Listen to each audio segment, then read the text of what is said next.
Do you ever sit and wonder what has to happen to a person for them to suddenly want to wear people's skin? Facts about Ed Gein. Like many of you, this weekend I watched Monster, the Ed Gein story on Netflix, and I was intrigued. See, Ed Gein was born in 1906 to George and Augusta Gein. Augusta was like the worst kind of boy mom you could imagine. She was a towering woman, deeply, deeply religious and self-righteous, and she taught her sons that women were full of sin and filthy beings.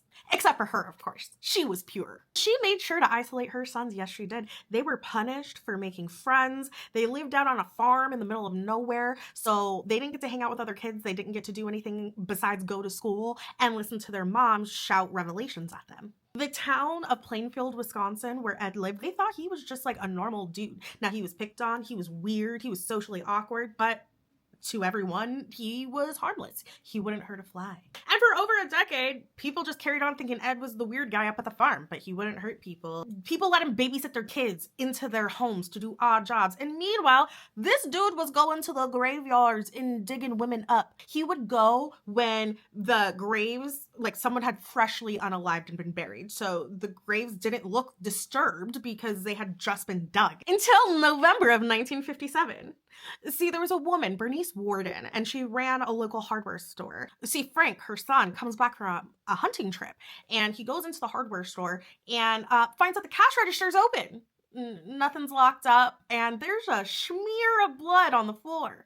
And he checks to see who was the last person in the store, and in the notes was antifreeze, Ed Gein.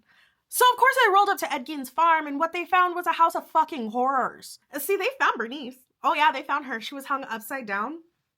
Trigger warning. Yeah, she was hung from the rafters, decapitated. She had been pew-pewed in the right here, and she was gutted open like a deer. Amongst other things they found in Ed Gein's house were bowls made of human skulls, chairs upholstered in human skin, and masks crafted from people's freaking faces, dude. Just people's faces on the wall. A belt made of people's nips. A lampshade stitched together from human flesh. And a woman's suit.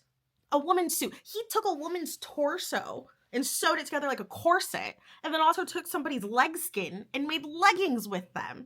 And when they caught him, he was just like, oh yeah, I did that. He was basically in a hospital for the criminally insane for the rest of his life. I hope I creeped you out, because that's the whole reason I do this, because I'm Nightmare Jazz.